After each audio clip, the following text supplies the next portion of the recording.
여러분 안녕하세요. 자, 오늘 얘기는요, 잡초. 첫 번째 얘기했고, 오늘은 두 번째 해결 방법입니다. 잡초 두 번째 해결 방법. 제가 이제 농사를 지으면서 발생하는 잡초 어떻게 할까? 앞서도 얘기했습니다만 잡초 문제가 없는 분들도 되게 많습니다. 화학농약, 친환경 농약, 아니면 이제 잡초 매트, 비닐 피복해서 잡초를 없애는, 그래서 잡초는 크게 문제 안 되죠. 그런 뭐랄까 방법으로 해결하는데, 저 같은 경우는 이제 잡초를 키운다는 말씀을 드렸습니다. 근데 여기서 조금 애매한 게 뭐냐, 키운다는 말은 합니다만은 제가 이제 잡초로 활용하는 농사라고 하는 게 맞을지 모르겠습니다만은, 제가 이제 첫 번째로도 잡초 해결 방법 제가 말씀드렸습니다. 잡초가 많이 발생했을 때는 잡초 활용 농사, 잡초 키우는 농사도 한계가 있다. 왜냐 그러면 이제 제가 이제 이런 규모를 농사를 짓고 있습니다. 저 혼자서 하는데요. 그리고 가축도 키우고 이것도 하고 또 글 작업도 해야 되고 합니다. 그러니까 이거를 감당하는데 잡초가 그대로 자연 방치한다 그러면 이제 어떻습니까? 이제 작물을 수확을 못할 것이고요. 그러면 또 잡초를 관리한다 하면은 어떻습니까? 노동량이 너무 많이 든다는 거. 노동 강도가 높죠. 지금 7시 한 몇 분인데요. 지금도 햇빛이 찌렁찌렁합니다. 제가 조금 전에 이제 잡초 작업했는데요. 정말 등이 땀이 흠뻑 배어났습니다. 땀이 흘렀는데요. 아마 잡초를 김매기 아니면 배기 하시는 분들이 실감하실 겁니다. 한여름 7월달 8월달 계속 해보십시오. 그래서 이 잡초를 활용하는 농사 하시는 분들은 제일 어려운 게 포기하는 이유가 잡초를 감당 못하는 거죠. 그래서 첫 번째가 제가 이제 말씀드린 게 잡초 발생을 줄인다. 그래서 잡초 발생 줄이기 위해서 흙을 살린다. 흙이 살아났을 때 잡초 발생이 줄어든다는 것, 아마 많은 분들이 공감하고 있고, 그거에 대해서는 이제 과학적으로 논문들도 나와 있다는 말씀을 드렸습니다. 오늘 제가 두 번째 해결 방법은요, 기술입니다. 저는 이제 잡초를 어떻게 해결할까? 이 두 번째 생각하는 기술은 해결 방법은 기술이다. 제가 이제 계속 얘기합니다만, 지금 작물 제가 이제 매달 한 번 내지 두 번, 7월 달에도 이제 두 번 보이지 않습니까? 제가 이제 앞서 그런 얘기 했습니다. 잡초는 어떻게 하느냐. 저 같은 경우 작물 심을 때의 겨울 잡초 같은 경우는 이제 봄 되면 이제 거의 힘을 못 쓰니까요. 괜찮고요. 제가 이제 4월 말 5월 초에 작물 심으니까요. 근데 그 즈음에 자라는 잡초 같은 게 있을 때 작물 심어서 어떻습니까? 작물이 이겨내지 못하거든요. 그때는 그런 잡초는요, 뽑든가 베든가 해치워야 됩니다. 혹시나 있다 그러면. 근데 겨울에 자란 풀은 필요가 없고요. 그냥 머리카 사이로 해가지고 심으면 되고요.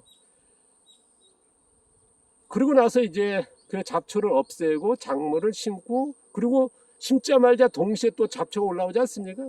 일반에서 밭갈이하는 농사에서는 작물 심을 때 밭갈이했기 때문에 어떻습니까? 보름 이상 지나서 자라지 않습니까? 빠르면 열흘. 근데 저희 같은 경우는 이제 무견 상태에서 이렇게 농사 짓다 보니까 이제 작물 심을 때 벌써 잡초들이 눈에 안 보이죠? 이게 멀쩡했을 때는 안 보입니다. 잡초가 자라는 것도 보이고요. 그걸 다 없애지 못하거든요. 그럼 잡초하고 작물이 같이 자랍니다. 그때는 잡초가 자라는 걸 그냥 뒀다가요. 제가 이제 앞서도 얘기했습니다만은, 그럼 한 달 반 정도 키운 6월 한 20일 정도 되면 이제 제주도 같은 경우는 장마가 옵니다. 그럼 6월 한 10일 정도, 그에 따라 좀 틀린다면은 15일이 될 수 있고요. 그때는 잡초가 어떻습니까? 작물을 압도하기 시작했거든요. 그리고 저는 이제 작물 키우기 편에서도 말씀드렸습니다만, 저는 작물 심어서 키우지 않죠. 빠르게 더 빠르게 키우는 이제 촉성재배 하는데, 제 같은 경우는 어떻습니까? 토양에서 생산된 양분을 하다 보니까 또 빠르게 키우지 못합니다. 잘할 수가 없죠. 왜냐 그러면 외부의 양분, 뭐 콩 심은 데 콩 나고 파 심은 데 파 나지 않습니까? 양분 투입했다면 작물이 빨리 자겠습니다만 저희 같은 경우는 토양에서 생산된 양분을 키우다 보니까 작물이 자라질 못합니다. 그러니까 잡초가 밀리거든요. 그리고 그러니까 이제 6월 장마 전에 열흘 뭐 보름 전에 일주일 전부터 이제 잡초를 제거합니다. 그리고 그걸 멀칭해서 장마 기간 동안 그때 작물을 키우는 겁니다. 그러니까 잡초하고 그 작물 파종해서 같이 심는 건 뭐냐? 그때는 뿌리 만드는 그런 과정으로 생각합니다. 새살적 버섯이 8가지 않습니까? 뭐 뿌리를 많이 만드는 게 좋다 나쁘다 뭐 좋다 그러면 많이 하겠습니다만 지금 그런 농사를 지향하시면 거의 없거든요. 심자마자 비료 양분해서 빨리 키우는데 저 같은 경우는 그 잡초하고 같이 그래서 근데 이제 계속 이제 잡초하고 같이 넣었을 때는 수확량이 안 되니까 그리고 또 어떻습니까? 작물이 어느 정도 자라줘야 되거든요. 자라주는 시기가 언제냐? 바로 뿌리 만들기 해놔서 자 6월 10일, 15일 정도에 잡초 제거하고 그러면 이제 완전한 녹색 유기물 100% 영양 있는 녹색 유기물이거든요. 그걸 멀칭과 동시에 비가 옵니다.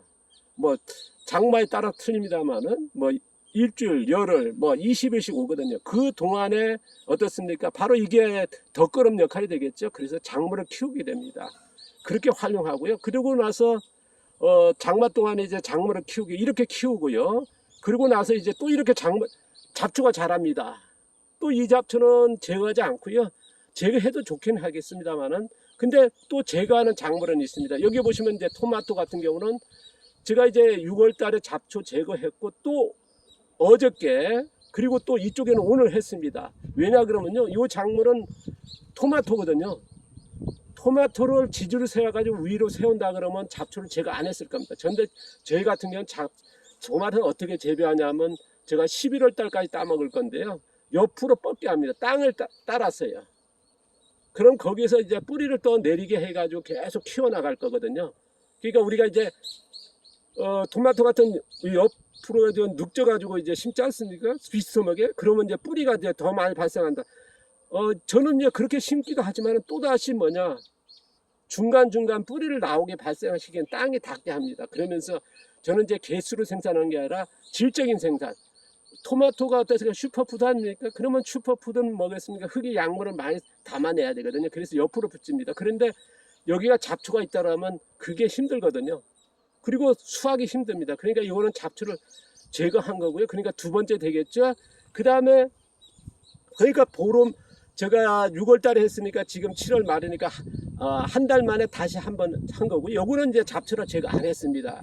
제가 6월 달에 잡초만 하고 그냥 이 잡초는요 그냥 둘 겁니다. 언제까지 하냐고는 지금 옥수수가 이래 자라지 않습니까? 그러면 8월 말 이제 9월 초 되면 이제 옥수수 수확됩니다. 그러면 그때 또 작물을 또 심게 되거든요. 가을 작물 뭘 심습니까? 약혼은 이제 지금 약혼을 잡초들이 압도하지 못하니까 그리고 옥수수 수확 끝내고 제가 이제 8월달 9월달에 양배추나 브로콜리 심을 거거든요. 그러면 옥수수 자리에 브로콜리 양배추 심게 되거든요. 그때의 요 잡초는 그럼 잡초들이 많이 커 있죠. 그러면 그때 또 멀칭하는 겁니다. 그런 식으로 이제 제가 이제 아까 얘기했습니다. 잡초 키우고 제거하고 그 다음에 이제 여기 같은 경우는 작물 가을 작물 심을 때 8월 말이나 9월 달에 멀칭하면서 그 다음 옥수수 다 수확 끝나니까 이거 옥수수 때도 쓰러뜨리고 그 다음에 약호는 그냥 올해 11월 달까지 계속 있을 거고요. 그때 가서 수확하니까 10월이나 그러면 옥수수 자리에는 양배추, 브로콜리 같은 것들을 가을 작물 언제 8월 말 9월 달에 심게 됩니다. 그러면 여기에 멀칭 재료는 뭐냐? 바로 그때도 이제 이를 잡초가 되겠죠. 그래서 저희 같은 경우 연차원 작재배 재배하는 과정에 이런 잡초 활용도 하고 있습니다. 그러니까 다른 데 같은 경우는 많은 분들은 뭐냐 잡초가 자라면 계속 김매기 하거든요. 떼역밭에 뭐 7월달 8월달 내내 2번 3번씩 하신 분이 있거든요. 저도 요거 토마토 같은 경우는 2번 한다는 거. 왜냐 그러면 이 같은 경우는 그렇게 않고는 제가 지향하는 농사는 좀 힘들기 때문에요. 그래서 또 여기는 멀칭 돼 있으니까요. 그래서 여기가 지금 빈틈은요. 토마토가 완전히 덮여버릴 겁니다. 지금 비어 있습니다만은 저 같은 경우는 지금 토마토가 어떻습니까? 다른 데는 이거보다 몇 배 크고 뭐 수확이 한창일 겁니다. 저희 같은 경우는 여기가 잡초 속에서 토마토가 있었거든요. 왜냐 그러면 뿌리 만드는 과정이 굉장히 저는 이제 중시하다 보니까 그래서 지금 이렇게 자란 것 지금 하나씩 익기 시작했거든요. 그러면 이제 8월달, 9월달, 10월달, 12월, 11월까지 석 달, 넉 달을 따먹을 거니까요. 그래서 뿌리를 많이 만들고 그리고 뭐 개수를 생산하는 것보다는 흙의 양분이 진정한 슈퍼푸드의 토마토 생산하기 위해서 이렇게 하고 있습니다. 그러니까 잡초는 이렇게 제거하는 거고요. 이쪽에는 가을 내서 한다는 거. 그리고 여기도 마찬가지. 가을 되면요. 제가 이제 한 9월달 되면 또 보여드리겠습니다만은 여기에 또 토마토가 줄기가 완전히 덮일 겁니다. 그런데 그 사이에 또 9월달 돼가면 양배추나 브로콜리 심을 겁니다. 그럼 옥수수도 이제 그때 제거될 거니까요. 그리고 멀칭하고요. 그 다음에 토마토는 가운데에서 옆을 뻗어 계속 수확하고요. 그러면 양배추는 또 자라고 있고. 그러면 11월달 되면 뭐니까 토마토가 이제 어떻습니까? 서리가 내리고 활동 못 하거든요. 그럼 끝나고 그러면 여기가 양배추 밭이 될 거고 가운데는 뭐였습니까? 또 토종보리콩 같은 거 겨울작물 똥화상인데 또 파종되겠죠. 그래서 이렇게 저는 이제 잡초를 기술적으로 접근하고 있습니다. 무조건 제거하는 것보다는요 때에 따라서 활용하는 방법으로 이제 잡초를 해결한다는 말씀을 드립니다. 저의 방법입니다. 각자 앞서도 얘기했습니다. 잡초 해결은요 무슨 답이 없다. 후쿠오카 마사노는 어떻습니까? 잡초로 같이 농사를 한 게 어떻습니까? 수확에 그걸 못했고요. 근데 벼는 수확의 일반보다 높았죠. 그건 뭐냐? 잡초를 통제하고 제거한 거거든요. 그 다음에 퇴비를 이용한 거고 가오고치는 계속 농 같은 경우는 어떻습니까? 계속 쌀결을 뿌리고 그 다음에 계속 5번 뭐 그 따에 따릅니다만 6번 정도 계속 멀칭하지 않습니까? 반작물 같은 경우는 멀칭하고 잡초 제거하면서 계속 멀칭하고 쌀결 뿌리는 거고요. 그리고 기물 같은 경우는 잡초를 거의 제거합니다. 밭갈이 하니까요. 퇴비 넣고요. 그리고 심지어 이제 비닐 멀칭 잡초 메토드 하는 거거든요. 그러니까 각자의 방법이 다 다릅니다. 저는 이제 저의 방법을 말씀을 드리는 거니까요. 자, 오늘 잡초 두 번째 해결 방법에 대해서 말씀드렸습니다. 다음 시간에는요.